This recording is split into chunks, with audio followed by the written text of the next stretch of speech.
Dito tayo sa second to the last na pag-aaral patungkol sa naging mistakes ni Lot saka ni Achan. Kung mapapansin niyo ang haba, no?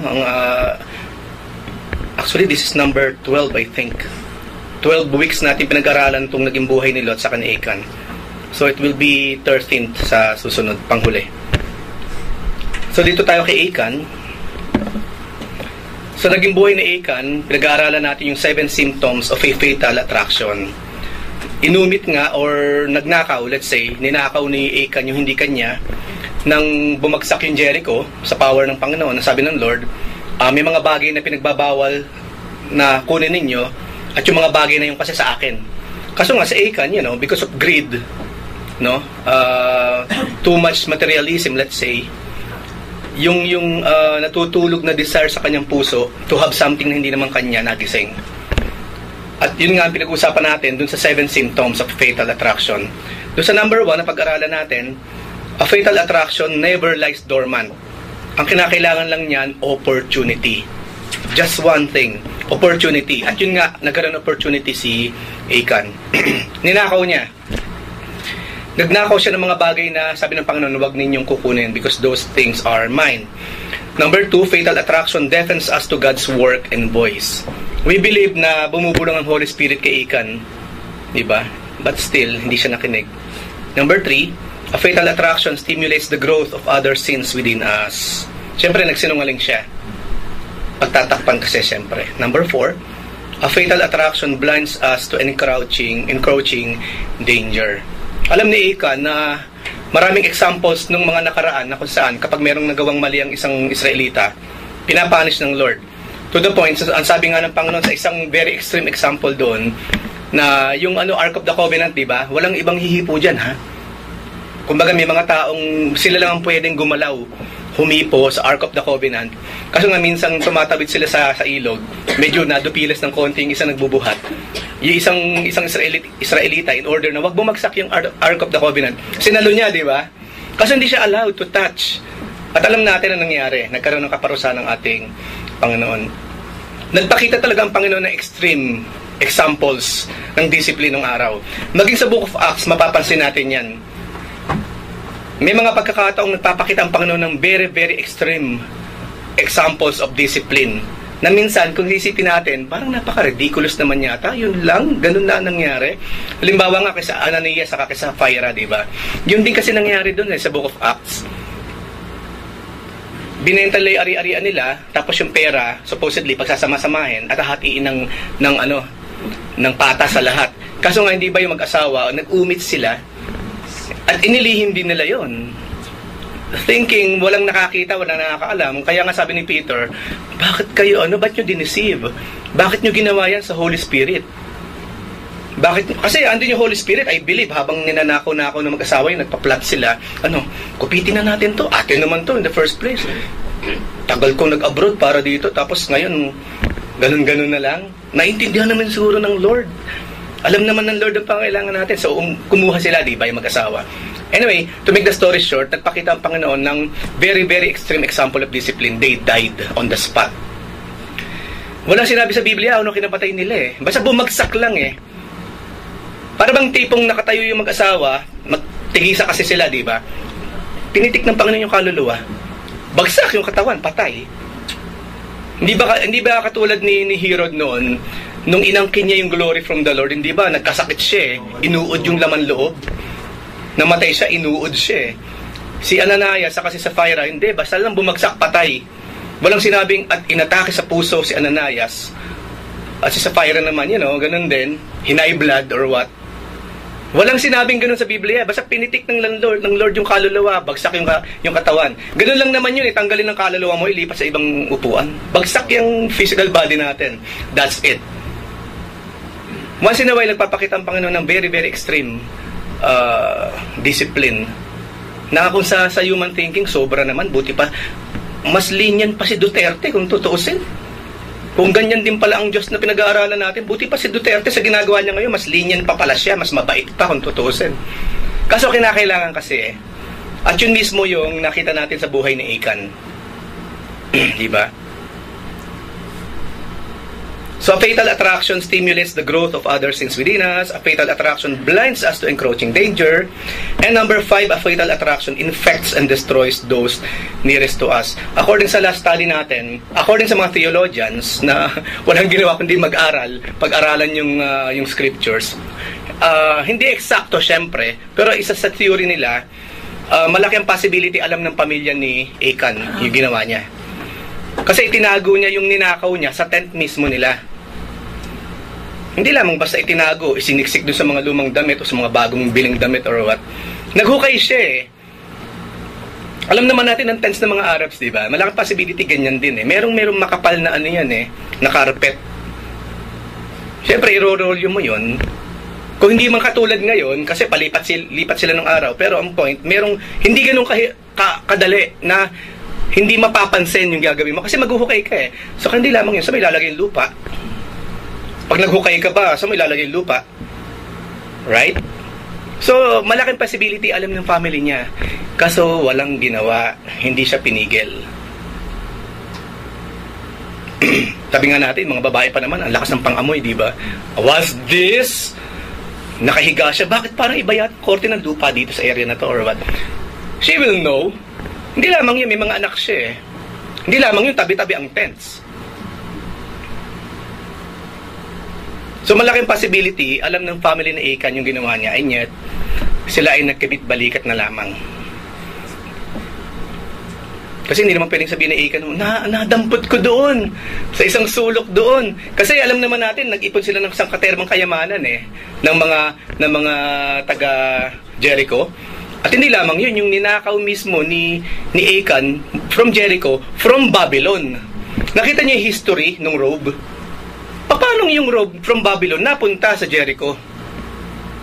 Merong dark history sa mga kayamanan na yon, mga kapatid. But then again, anything na marumi naman kayang linisin ng Diyos eh. Kaya nga sabi na, that's mine, those things are mine. The earth is the Lord's and everything in it in the first place. Wala naman silang pag-aari kung tutuusan. Yun nga lang, inumit or ninakaw ni Achan. So maging ang kanyang pamilya nadawit sa kanyang ginawang kasalanan. Nasabi nga natin, example natin, sa panahon na yan, halimbawa, merong drug war ngayon sa Pilipinas, di ba? Isang member ng pamilya, mabansagang bumabatak, ika nga nila. No? Kasi yun yung naririnig ko ngayon, marami na ako natututunang mga salitang kakaiba ngayon eh, because of these things happening in the Philippines. Kaya actually, tinigil ko na rin manood. No? Marami ngayon, pag yung ama ngayon nga, babae na eh. Di ba? Anak pa ng baron. Buntis pa. Paano mo nalaman niya, brother? Look at that. Buntis pa pala yun. Yung ba yung anak ng baron na babae? Sa news, may buntis na. Iba pa yung buntis pa. Okay, kalaki, anak ng baron eh. Kasi pinaka-highest profile ngayon yun eh. Anak ng baron, di ba English baron? Isa sa sinalvage or what? Nasira, kita mo yung pangalan ng baron ngayon. Nakilala natin kung sino siya. Bigla siyang lumabas sa balita yung pangalan ng baron na nananahimik sa US, sa England. 'Di ba? Babalik kasi dun sa ano eh. Sino ba tatay niyan? Sino ba nanay niyan? Sino ba mga kapatid niya? Ano ba pangalan nila? So, nadamay. One way or the other, madadamay. And of course, number 6, maiksi lang ito. Kaya 2 points ang pag-usapan natin, 6 and 7. A fatal attraction shames God and His people. Yun yung makikita natin, laging binabanggit ng mga heroes in faith, di ba? Halimbawa, si Joshua. Kasi nga, natalo sila sa Ai. Ano yung naging litanya ni Joshua? Lord, nahayaan mo bang mapahiya ang inyong pangalan, mapahiya ang inyong bayan? Kasi alam ni Joshua, Dawit ang Diyos eh. Dawit siya, Dawit mismo yung bansang Israel. Last time na pag-usapan natin, Achan lang naman sa ka-family niya. Bakit kinakailangang madamay yung mga soldiers? Merong mamatay ng mga soldiers. Kasi ang tingin ng Panginoon sa kanila, 1 unit. 1 unit sila eh. Parang family. Di ba, pag pumalpak yung isa sa decision making, damay lahat, di ba? Ganun din na Israel. Merong isang pumalpak sa Achan. So, damay lahat. And many died because of that. I think sa buhay natin, we know this. Isa lang, halimbawa sa isang pamilya, isa lang ang magkamali ng decision. Babalik ka ulit, few steps behind. Sabi nga natin, di ba, mahirap magkamali kasi madaling gumawa ng isang maling hakbang. Pero yung para i-trace back mo yun, para maging maayos ulit, yun ang mahabang proseso. Madaling humakbang ng mali eh. Pero after nun, yung maging consequence nun, mahabang panahon ang kailangan mo para maayos uli siya. And I believe we know this. Diba, nararanasan natin sa ating mga buhay. Kaya nga sa mag-asawa, especially dapat talaga bago magdesisyon, nag-uusap maigi. Sa business nga, mayroong feasibility studies eh. Dapat sa buhay lalo na sa mag-asawa. Hindi basta-basta. Sabi nga natin, kaya nga sa decision making, wag emosyonal. Be rational. Be rational, pag-isipan mo na maigi. Sabi nga nila, especially sa atin, di ba, bago ka magbagsak ng ikama, at ikama gusto mo na umuwi, mag-isip-isip ka muna. Kasi maraming ganyang kaso, emosyonal. Ito na ikama ko. I want to go home now. Nung sila, okay, fine. Nung mag-okay yung amo, ayan, kandahirap silang, please sir, no, wala po ako sa wisyo ko by that time. Saka may isip, yung mga pinag-aaral mo, yung mga sinusuportahan mo, may binabayaran ka pa, may utang ka pa dito, kay Sadik sa Pilipinas. Kaso huli na ang lahat, umuo na yung amo, di ba? Okay, fine. So, be wise. So, tingnan nga natin, yung mismong assessment ng Panginoon sa sitwasyon na sinimulan ni Achan. Ang sabi ng Lord sa Joshua 7:15, He has committed a disgraceful thing in Israel. Not only was Israel disgraced by Achan's action, God was shamed by it as well. Achan never even considered the shame his action would bring. Kasi hindi ba ang mga kalaban ng Israel, kung may ibang Diyos sila, kapag medyo natatalong Israel, let's say, hindi ba niyuyurakan nila yung pangalan ng Diyos ng Israel? Yan ba ang Diyos ninyo? Ito ang tunay na Diyos, si Baal. Anyway, wala namang kinaibahan ngayon eh. Yung mga Muslim, ano sinasabi nila kapag merong mga mahihirap na mga Christians? See, embrace Islam, embrace Allah. See, lahat ng langis nasa amin. Ang merong almost pure silicon sands somewhere there sa empty quarter.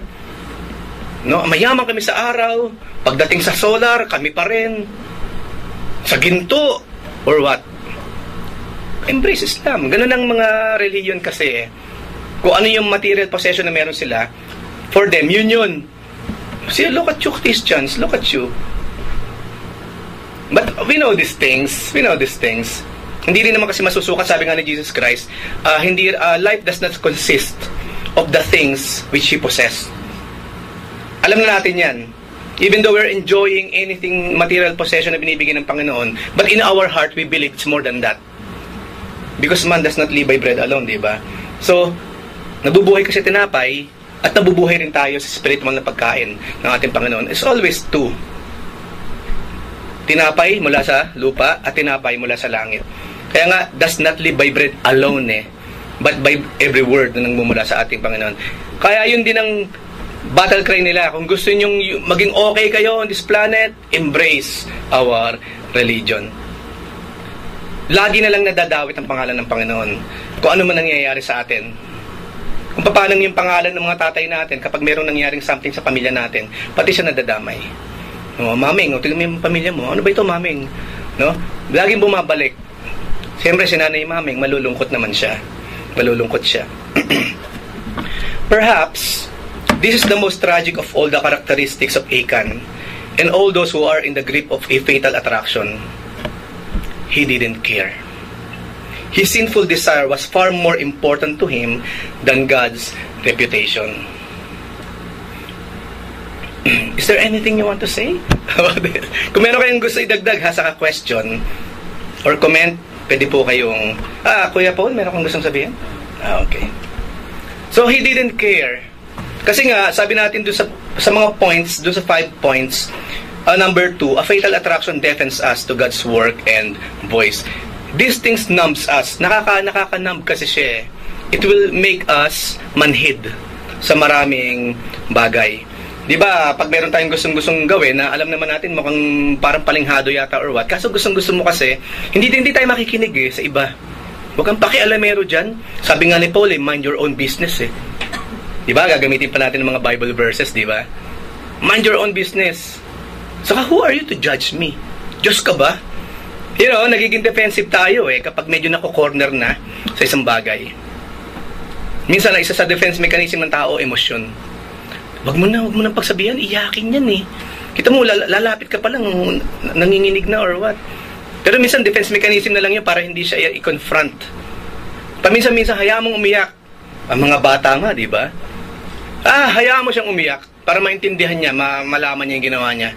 Hayaan mo masaktan, sige. Paminsan-minsan, ganun tayo sa mga bata, di ba? Bakit hindi sa bawat isa sa atin? At definitely, ganun ang ginawa ng Lord sa naging issue kay Achan. Kasi kung ako yung isa sa family nung sundalo na namatay, ilan yun? 36 namatay or what? 36 ano? For me, masakit yun eh. Ano kinalaman ng pamilya ko, Lord? No? Ano kinalaman namin dyan sa nangyari na yan? Why? Why like this? Kasi paminsan-minsan talaga, people must know what happens sa mga ganang sitwasyon. At yun mismo yung pinakita niya by that time nang dahil sa ginawa ni Achan. So, ang isa sa pinakamatinding naging kasalanan ni Achan, he doesn't care. Wala akong pakialam. Basta ito ang gusto ko. This time, now, I don't care. Sasabihin nila, I don't care.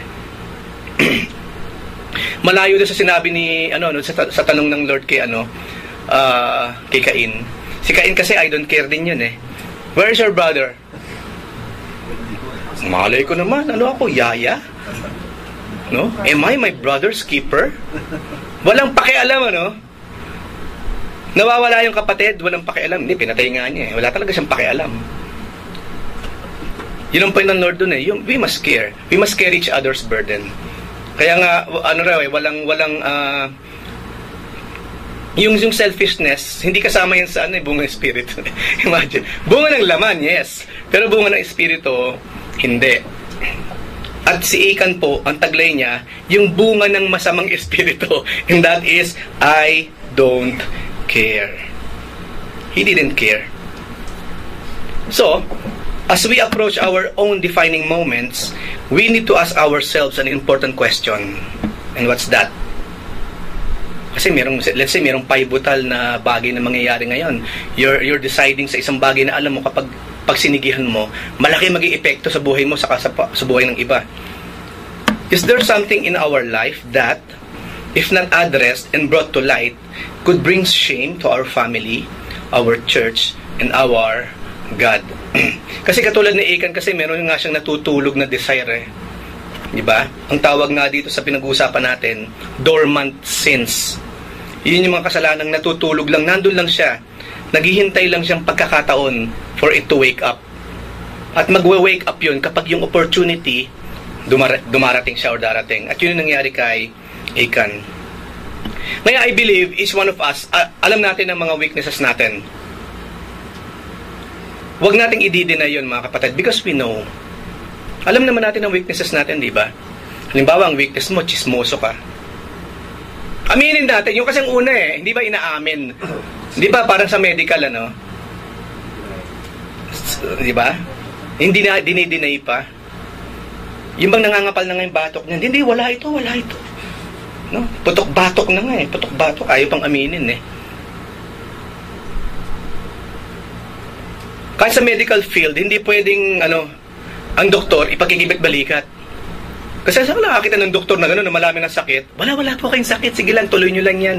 Yung ginagawa ninyo. Responsibility ng doktor, sabihin dun sa pasyente, yung talagang sakit niya, di ba? Ngayon sa atin naman, sa pasyente, kapag nalaman mo, do something about it, accept it, and do something about it. Meron kayong gusto idagdag? Kuya Bernard? Okay. Sa maraming aspeto sa buhay, yung pagtanggap sa katotohanan, mahalaga kasi siya eh. Di ba kahit sa trabaho, alam natin, meron din tayo kanya-kanya mga weaknesses sa mga trabaho natin, di ba? Halimbawa, isa sa assessment, kasi yearly, meron yun. Sa amin kasi meron yearly eh. Ikaw muna, lagay mo muna yung assessment mo sa company at personal assessment mo. Then yung manager may sarili yun. Yung HR may sarili rin sila. Tapos pag sinuma mo, alam mo, masungit ka. Ang isa sa assessment namin sa'yo, masungit ka. Kapag medyo inutusan ka ng konti, nakasinghal ka kaagad. Inaamin yun. Dapat inaamin para mabago siya. Alam mo, hindi ka team member. No? Kasi we are a team here. Sabi nga nila, there's no I in the word team. Di ba? Hindi ba TIM yun? Hindi, T-E-A-M, pinag-usapan natin. Team. Tapos pag napansin ng ikaw loner ka, wala kang pakialam sa grupo, papansinin ka talaga. Why are there? Nananahimik ka dyan, pwede ba sumali ka dito, mag-brainstorming tayo or what? Kailangan kasi inaamin eh. Kasi nga maraming tao kasi ayaw umamin eh. Kaya yung changes ngayon, yung positive change, hindi nangyayari. Sa mag-asawa, bumalik na lang tayo sa first unit ng lipunan, sa mag-asawa. Dapat open yung mag-asawa sa isa't isa. Alam mo, mahal ang sungit mo. Ganun ba? I mean, bumawi ka na lang, di ba? Kasi hindi ako masungit, ha? Masungit. Paking kita. Inaamin kasi siya eh. Dapat aminin eh. Inaamin dapat. Alam ko may mga tao kapag sinabihan mo ng diretso, nasasaktan masyadong onion skin. Pero alam niyo sa Christianism, hindi uubra yung onion skin. Again, isa ba sa bunga ng Espiritu yung onion skin? Diba? Self-control, onion skin. Wala eh. Isa sa pinakamahirap na makasama sa buhay, mga kapatid, onion skin. To be honest with you. Ako, hopefully hindi nyo ako nakitang onion skin. Kasi kung meron kang teachable heart, hindi ka onion skin. Kung onion skin ka, kasi hindi ka teachable ang puso mo. Ang feeling mo, perfect ka na. Na wala kang karapatang itama ako, tama na ako, alam ko. May tama ako. Or what? Diba? Mahirap makasama sa buhay isang onion skin, to be honest. You know why? Kasi lahat tayo may fault. Tanggapin lang natin. Ay, ganun ba? Pasensya na kung makasigaw ako, ganun. Hindi ko kala ko kasi bumubulong lang ako eh. Yung pala, sigaw na pala siya or what? Di ba may mga palyado naman tayo mga ugali? Lahat tayo. Sino sa atin dito walang palyadong ugali? Masamba. Kasi hindi, di ba? Lahat tayo mayroong palsong pag-uugali. Lahat tayo walang itsapuera. Pag merong nagsabi sa atin, oy, medyo iwas-iwasan mo ng konti yung yung, pag may tao pa, huwag mo ubusin yung pagkain. Ang damot-damot mo. Hindi. Ganun ba? Pasensya na, ha? Sige. Inaamin kasi siya. So, ang tanong, is there something in our life that, if not addressed and brought to light, could bring shame to our family, our church, and our God? We know that. Bawat isa sa atin, we know these things. Ang kinakailangan, isubmit natin sa Lord. Every day, ipinagpe-pray yun every day. Me, ang ugali ko, every morning. Kasi baka makalimot pa ako sa buong maghapon eh. So, first thing in the morning, yung kaagad. Submit our failure, submit yung mga bagay na hindi tama sa buhay natin para mabantayan ng Panginoon. No? Mabantayan niya. Doon kahalaga, ganun nga kasi kahalaga yung tinatawag na prayer. Diba? It gives us empowerment from our Lord. Anything gusto niyo idagdag? So, hindi lamang yan. There may be an even more important question bukod dun sa binanggit natin kanina. Does the thought that our life could shame God and His church even bother us very much?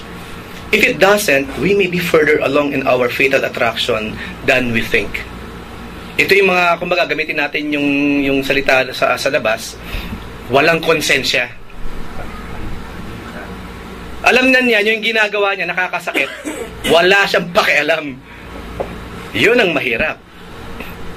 Kaya nga, di ba, ang term ng Panginoon sa mga Israelita nung araw, nung paulit-ulit na gumagawa ng kasalanan, you callous heart. Kalyado ang puso ninyo, kalyado, puro kalyo. Kasi alam natin, di ba, kung ano yung numb ka kapag kalyado ang kamay mo, di ba? Isipin mo kung ang puso mo may kalyo. Kasi yun ang term bukod sa stiff-necked people, hindi marunong lumingon sa pinanggalingan, callous heart. Yun daw meron. Kasi ang Lord kasi siya yung ating great physician, di ba? Once in a while, chinecheck na ang puso Tingnan ko, halika rito, Benny. Tingnan ko puso mo. Diba? Kung hindi man si Benny, yung iba. No?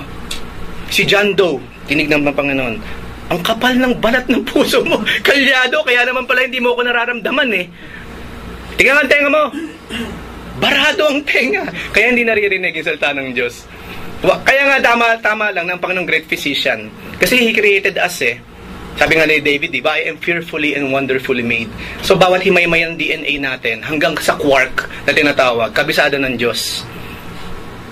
Once in a while, titignan niya tayo. Di ba, once a year nga, mahalaga na meron general check-up tayo eh. I don't know kung ginagawa ng bawat isa sa atin yun.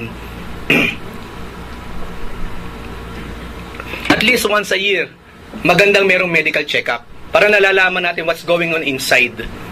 Ba't kaya ganun? Pag bumangon ako, parang bato ko na nangangapal. Oh, hindi naman ako ganito nung bago ako nahilig sa danggit or sa bagnet or what. No, nung simula ako kumain ng bagnet, nagkaganito na or what. Dapat tinitingnan yung loob eh. Kasi kung sa labas lang, puro symptoms lang yun. Pero yung the reason kung bakit nakakaganon, hindi mo makikita. So, you must go to the doctor. Ngayon ang Lord dapat ganun din. At hindi yearly. Yung alam kapag sa Panginoon, hindi yearly. Every day. Kaya nga sabi ni David, diba? Create in me a clean heart, O God, and renew a steadfast spirit within me. I-restore mo ako, Panginoon. Diba? I-restore mo ako. Look at that, laging puso, ano? Laging puso. Laging puso. So once in a while, physically, magpa-check sa doctor. What's happening with me, doctor? At of course, every day, magpa-check tayo sa Lord. Lord, check my heart. Kaya nga yung maganda yung kanta ni Kari Joby, diba? Steady my heart, Lord. Steady my heart. Kasi mamaya nawawala sa nawawala sa posisyon eh. Kaya kailangan ng Panginoon pumasok sa eksena. Anything bago tayo dumako sa number 7? Kasi maiksi lang tong number 6. Panghuli po, number 7, at next Friday po, yun ang conclusion. Number 7, a fatal attraction steals from God what belongs to Him. Kasi yun ang naging kaso, di ba, kay Achan. Sabi ng Lord, itong mga bagay na ito, banned sa inyo because they are mine. Akin sila. Yun ang sinabi ng Lord. Kaso nga, anong ginawa ni Achan? Ninakaw pa rin. Umumit pa rin siya ng mga bagay na sa Diyos. So ito yung number 7. A fatal attraction steals from God what belongs to Him. Achan never saw the seriousness of the sin he was harboring in his heart, but Joshua did. Remember God's instructions, Joshua 6:17, the city shall be under the ban, and all that is in it belongs to the Lord. Kasi hindi ba sabi doon, pinatay lahat eh. Lahat ng human, pinatay. Lalaki, babae, bata, matanda, lahat. Talagang obliteration ang ginawa ng Panginoon sa mga tao sa Jericho. Pero yung mga gamit, yung mga ginto, yung mga bagay na yon, sa Panginoon yon. Which is dapat lang, again, because the earth is the Lord's and everything in it. Now, look again at Joshua 7:23. They took them from inside the tent. So, nung nagkahulihan na, bumagsak na yung lot kay Achan, wala na siyang kalusot-lusot, sa kanya bumagsak yung bato, let's say, na merong sign na itong kung sino man ang may hawak ng bato na ito, siya ang magnanakaw. Naki-Achan na siya, wala nang kalusot-lusot. Ang ginawa nila, hinalughog siyempre yung tent. So they took them from inside the tent and brought them to Joshua and to all the sons of Israel. Talagang pinakita. And they poured them out before the Lord. Before the Lord. Why did they pour Achan's treasures out before the Lord? Because they were not Achan's or Israel's or Joshua's. They were God's. Ipinresent sa Panginoon yung evidence number 1. Ito po, Panginoon, ang mga ninakaw ni Achan. Ninakaw ni Achan hindi sa kung kanino pa man, kundi ninakaw ni Achan mula sa Diyos. Imagine mga kapatid, magnanakaw ka rin lang sa Diyos pa. Nakita niyo yung grabing kabingihan, grabing kalyo na meron si Achan sa kanyang puso. It never makes sense. Maging yung utak niya baka kalyado din eh for him to do that. Magnanakaw ka sa Diyos pa. Sa tingin mo makakatakas tayo mga kapatid kapag sa Diyos tayo nagnakaw? Alam na natin yung Malakay, di ba? 3:10, yung kwento doon. Ang Lord kasi lagi nakatingin eh. Look at doon sa babaeng mahirap na tinignan ng Panginoon nung naglalagay ng ng kusing doon sa treasury. Ano ginagawa ni Jesus Christ by that time? Tinitignan, di ba? Nagmamatsyag siya. Tama yung kanta, God is watching us eh. Nandun lang siya, nagmamatsyag. Hindi lang sa nakita niya naghulog, alam pa niya kung magkano. Kaya nga sabi nga ng mga taga-finance natin, bakit mo pa nila lepirot na gano'n? Bago mo ihulog. Kahit po, ganunin mo yan, basain mo pa para hindi talaga mahalata kung magkano. Alam ng Diyos kasi, alam naman ng Lord eh. So, iisingit ko lang yun. Maawa tayo sa taga-finance. Ang hirap po kasi magdiretso ng pera. Naalala ko yan kasi meron kami tindahan ng araw sa palengke, yung tito ko nun. Alam naman natin, palengke, marurumi yan. Marumi pera, laging basa. Pag tapos na yung unang shift, kasi shift umaga, tas gabi. Yung unang shift, mga alas 10, alas 9, uuwi na yung mga nagtinda mula alas 3. Pag uwi nun, yung mga pera by that time, nasa plastic lang eh. Plastic na transparent. At puro basa yun. Kami, yung mga bata, taga-diretso. Taga-lagay ng 5 piso dito, 20, 2 piso. Ganun ang trabaho namin mga bata noon para may pakinabang or what. Ang hirap magdiretso ng pera, especially yung mga mabasa. Kasi dumidikit siya eh. Kailangan maingat ka, kundi sayang kapag napilas, di ba? Mahirap. At ganun na nangyayari sa mga taga-finance. Kapag masyado nating ginaganyan, no? Ano ba, binibilot ba tawag doon? Nilalapir, kinakram. Ha? Nilalamutak or what? Bago mo ihulog yung pera. Kawawa naman, kaya ang tagal nila eh. Tagal magbilang. Di ba? Ha?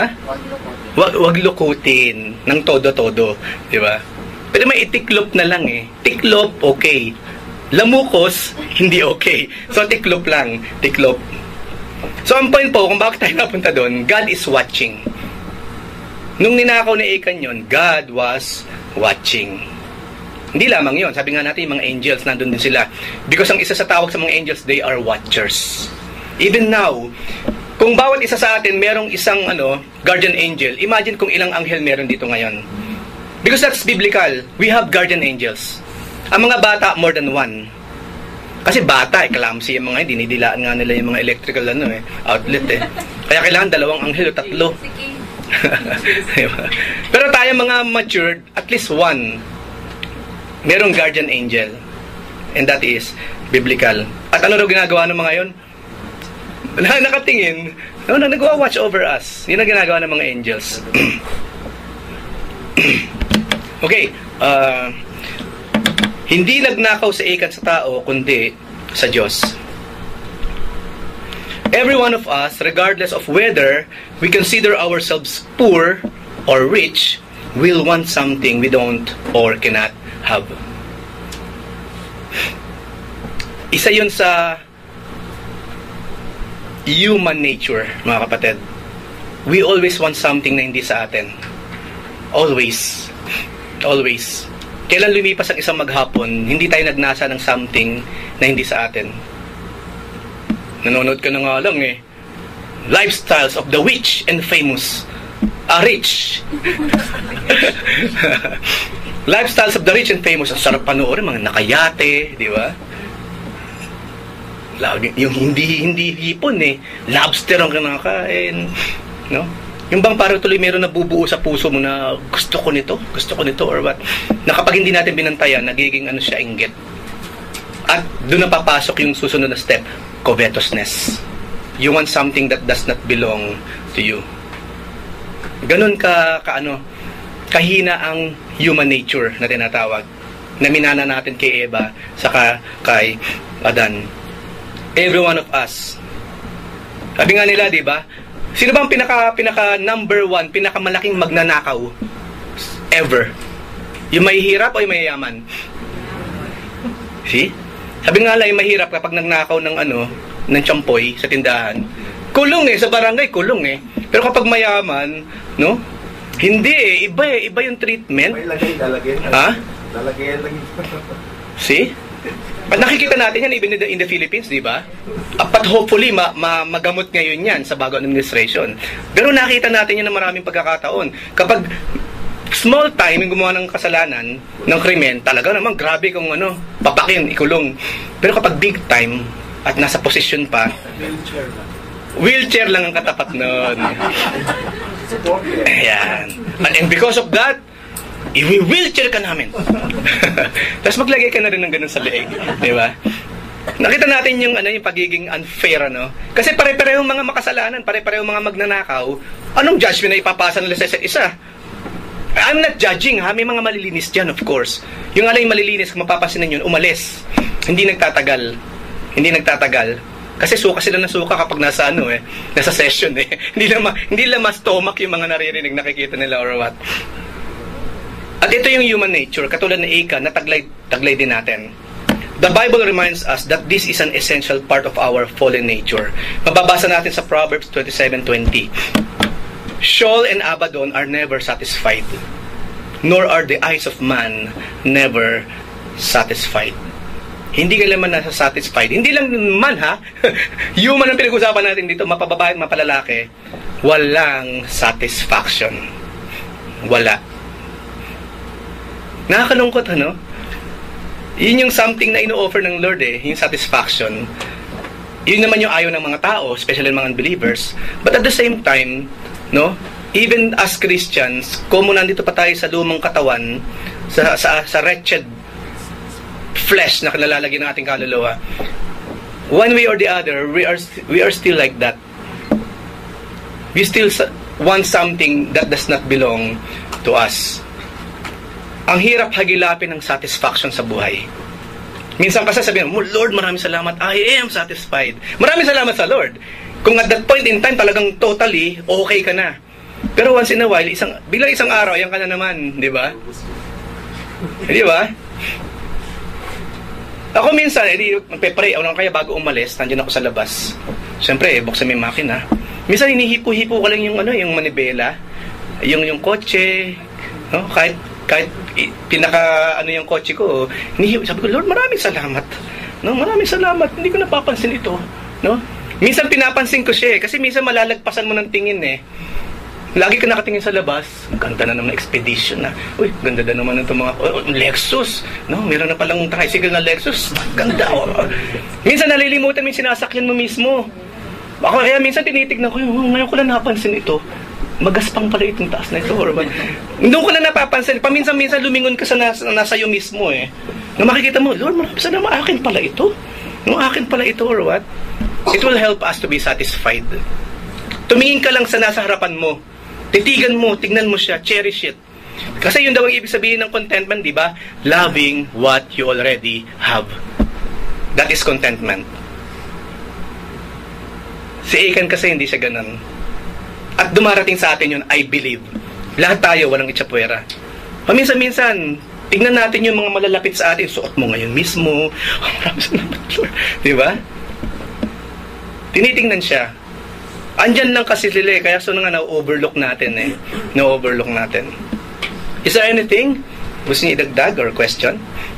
2 slides na lang. Okay. We may want someone else's popularity. Buti pa siya, sikat na sikat. Income? Magkano ba talaga sahod mo?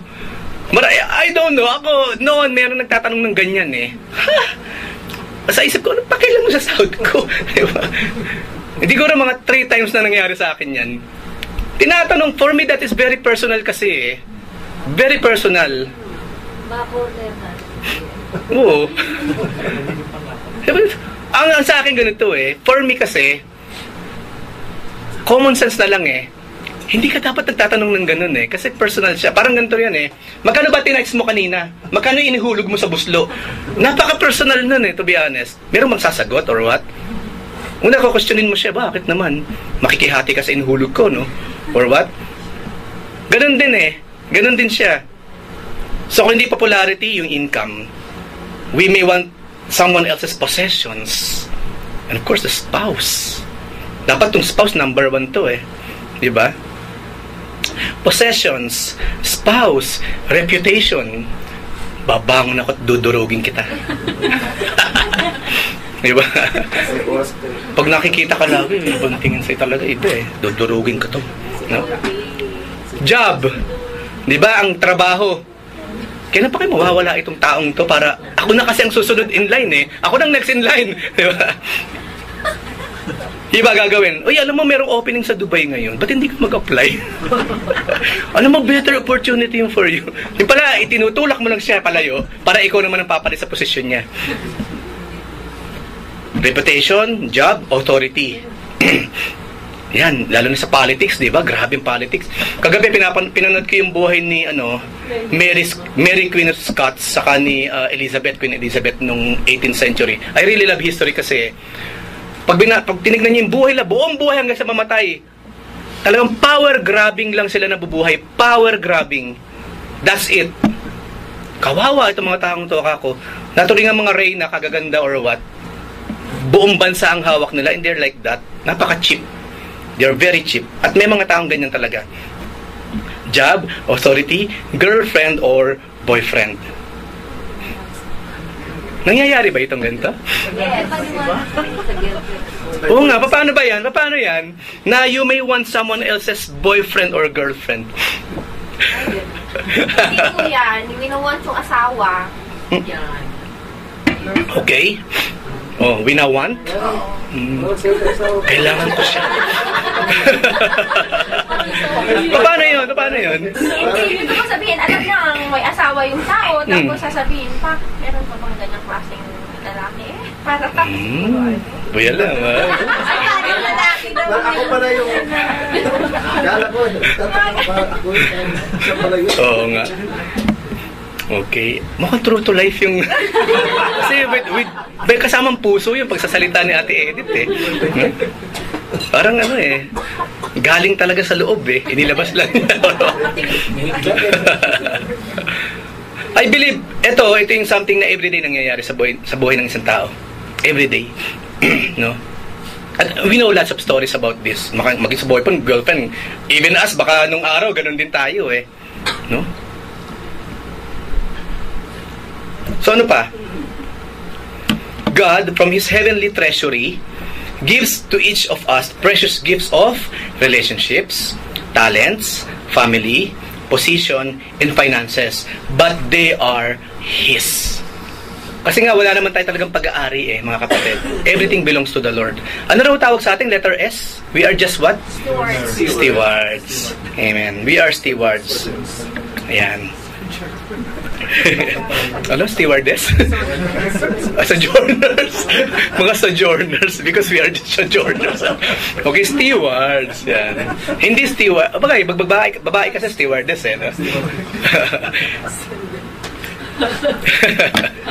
When we court any sinful passion within us, we are secretly conspiring to take more than God has allotted to us.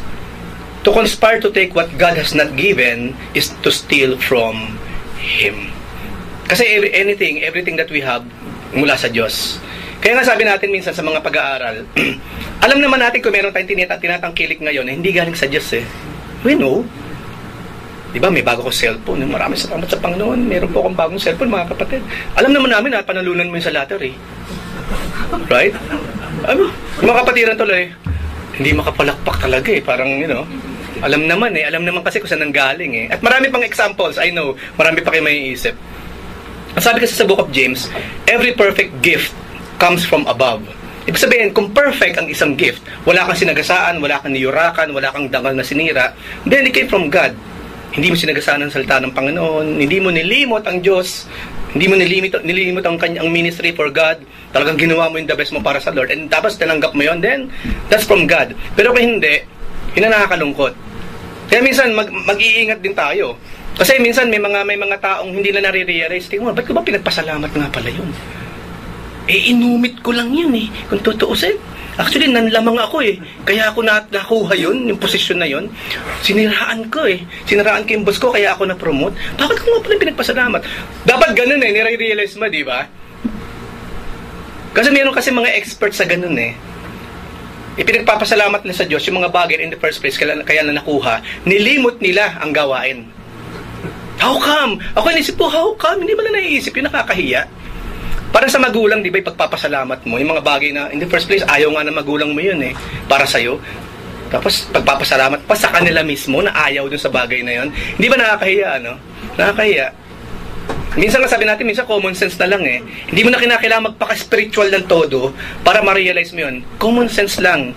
You will understand these things. But then again, maybe because of this sin, katulad ni Achan, medyo naging numb yung isip sa kapuso. At I believe, one way or the other, naranasan din natin yan. We committed the same sin. Ang tanong ngayon, could a fatal attraction in your life be a plan to steal from God? It's difficult in our consumer-conscious, materialistic society to believe that God may not want us to have what someone else has. But it's true. Kaya nga meron siyang something na wala ka. Kaya nga meron tayong something na wala siya. Pero siyempre pinagpe-pray. Baka naman yung something na wala ka, kaya wala ka nun, tamad ka kasi. You're not doing what is humanly possible to have that thing. Kasi ibang usapan yon. Kapag nakontento ka sa isang bagay, kasi tamad ka, hindi, kontento na ako, binigyan ako ng Panginoon contentment. Kasi yung tamad-tamad mo naman kasi eh. Hindi mo ginagrab yung opportunity from God, then hindi contentment yun. I don't believe na contentment yun. Dapat kasi, hinaluan mo talaga ng sipag, ng tiyaga, determination to get that thing. Pero kung hindi, wala kang ginawa, how come you can say, hindi yun liloloob ng Diyos para sa'yo? Kailangan nag-effort kasi, Lord, ginawa ko na po lahat para sa amin, no? Ngunit iba pa rin ang nangyayari. Maaari, Panginoon, hindi kami or what. Anyway, we know work out. Pray and pray. We know work out. So, hindi tayo basta passive. Na, hayaan mo na yun, ako, kontento na ako. Hindi. Magpakasipag tayo, mga kapatid. Naniniwala ako, kung meron mang tao na laging binibigyan ng Panginoon opportunity in life, yun yung mga anak niya. So pag-aralan natin yun, ipag-pray natin, Lord, bakit meron siya noon, ako wala? Is there something wrong with me? Maaaring hindi ko ginagawa yung parte ko or what? Or, other side of the coin, sadyang hindi yun para sa akin. So dapat maging wise tayo sa mga bagay na yan para hindi tayo bumagsak sa pagiging passive lang or, maling klase ng contentment. If we can accept this truth, it can be one of the most freeing things. Kapag tinanggap natin ang katotohanan na sadyang may mga bagay na hindi para sa atin, para sa Kanya, at sadyang may mga bagay na para sa akin at hindi para sa Kanya, then it can be one of the most freeing things we ever learned, relieving us of the drive to accumulate and compare with everyone else. Isa yan sa problema natin, comparing ourselves with each other. If we can accept this truth, it may be the last warning we are given. Si Achan kasi ganun. Sino yung pwedeng maging, kanino i-compare ni Achan yung sarili niya? I believe maraming Israelita by that time, talagang well-off sa buhay. Of course, huwag na tayo lumagpas sa mga kings. And by that time, ang Israel, si Joshua ang leader nila, wala pa naman sila talagang king eh. Ibang kings na pinag-uusapan natin. Siyempre. So, merong warning ang Panginoon. Kung meron na nabubuong covetousness sa ating mga puso. A secret sin, a fatal attraction, can be the determinative factor in a tragic defining moment decision unless we realize it and address it beforehand. Kaya po mahalaga na paminsan-minsan naglalaan tayo ng time to sit down and think about these things sa buhay natin. Yung bang kaya sabi ng Panginoon, paminsan, be still and know that I am God. Kaya nga sabi sa Isaiah, let's talk, let's reason out together. Paminsan-minsan, or mas maganda kung madalas, meron tayong schedule, hindi lang basta quiet time, kundi yung time na tayo nagbubulay-bulay about our own life. Lord, maraming salamat po dito, maraming salamat dito. Gayunpaman, Panginoon, in my heart, I think I'm doing something wrong. Lord, tell me, ano ba talagang eksaktong bagay na ito na aking ginagawa na mali? Kasi minsan incapacitated din ng tao na malaman kung ano yung maling ginagawa niya eh. Especially kung lagi niya kasing ginagawa yon. So, naging numb siya sa katotohanan yung ginagawa pala niya, mali. Hindi niya yung bang term na hindi namamalayan. Pero sa mga ganung pagkakataon kasi, nagbubulay, nagpe-pray, nakikinig ng praise and worship, nagbabasa, I believe God, through the Holy Spirit, i-reveal niya sa atin yung things inside our hearts. Kasi madali tayong tignan yung iba eh. Yung nakikita natin. What about our insides? Nakikita ba natin yon? Kaya nga minsan or kadalasan nakakatisod tayo, di ba? Kasi hindi natin nakikita ang sarili natin eh. Hindi natin naririnig yung sarili natin. Yung iba lagi natin nakikita, naririnig. Ang kagandahan ng quiet time, nung pinag-usapan natin kanina pa lang, ngayon, let God reveal to us who we are. Sasabihin niya yon. And then again, kinakailangan tanggapin natin ang katotohanan. Pag sinabi ng Panginoon, alam mo anak, I miss you so much. Bakit naman po, Lord? Lagi naman ako nasa gawain, hindi naman ako nawawala. Yes, anak, I know. But I miss you so much. Parang sa mag-asawa lang yan eh. Lagi kayong magkasama and yet you miss each other so much. Kasi maaaring hindi yung physical ang pinag-uusapan doon. Maaaring yung love. Maaaring yung init. Maaaring yung sweet talks. No? Hindi kasi kung mo lagi magkasama, hindi na namimiss ang bawat isa. Minsan, ang unlove kasi, hindi na, it transcends the outward kasi ang love. Love is talking about the inside, and that is the heart. Right? Kaya nga, di ba, minsan, kahit lagi magkasama, yung sweetness nawawala eh. Yun ang mamimiss mo. No, dati-rati, laman ng puso mo ay ang pangalan ko or what. Di ba? Kaya nga merong ganyang kanta si Gary V eh. Yes, you're Christian, but God miss you so much. Kaya nga babalik tayo sa Ephesians, sa Book of Revelation. Asan yung init? Nasaan yung first love? Alam ba natin ibig sabihin ng first love? Yung hinahanap ng Lord sa Book of Revelation, alam ba natin yun? Sino sa atin dito yung na-in love na? Siguro lahat tayo, di ba? Yung hindi pa na-in love, sige, balik rin natin. Sino yung hindi pa na-in love? Mo zero? Lahat tayo na-in love na ng maraming pagkakataon, di ba? And we know the feeling of the first love. Yung unang pagkakataon mo sa nakita, the first time ever I saw your face, di ba? You're just too good to be true kapag tinignan mo siya. I can take my eyes off your what? Yun yung pinag-uusapan natin, na init. Yung kapag nagsalita ka sa kanya, napaka-sweet. No? Sarap naman na nilaga mo. Sinigang yan! Ang sarap ng sinigang mo, mahal. You know? You know? Yun na hinahanap eh. Especially, ako, sa experience ko sa mga babae, sa mga misis. Which is, dapat lang. At yun din na hinahanap ng Lord sa atin. No? Sabi nga doon sa kanta ni Don Moen, when you lift your hands on high, and you sing a song of praise to me, it gives me great delight. No? Sabi doon, praise looks good on you. Kapag tinitingnan tayo ng Panginoon na umaawit, nagpupuri, gandang-ganda siya, gwapong-gwapo ang Panginoon sa atin. Yun yung pinag-uusapan natin. Na maging sa pag-awit, makita ng Panginoon na love ako itong anak ko talaga. No? Look at him, look at her. No? Yun yung hinahanap ng Lord. Yes, maaaring lagi tayong present physically sa church. Ngunit kung ang puso naman natin nasa malayo, where is your heart? Sabi nga, diba? Whenever we kiss, sabi nga sa isang kanta, I worry and wonder. Your lips may be near, but where is your heart? Sa mga nag-iibigan, sa mga mag-asawa especially, we understand that. Kiss is not just a kiss. It must be coupled with love. Diba? And nararamdaman kasi siya. Nararamdaman siya. At ganun din dito sa pinag-uusapan natin ngayon. Yun ang hinahanap ng Lord sa atin. Not just our presence, but the love. Dapat naroon siya para sa Lord. At yun kasi po ang nawala kay Achan. Yes, Israelita siya. Yes, kasama siya ni Joshua. Yes, kasama siya nag-plunder doon sa Jericho.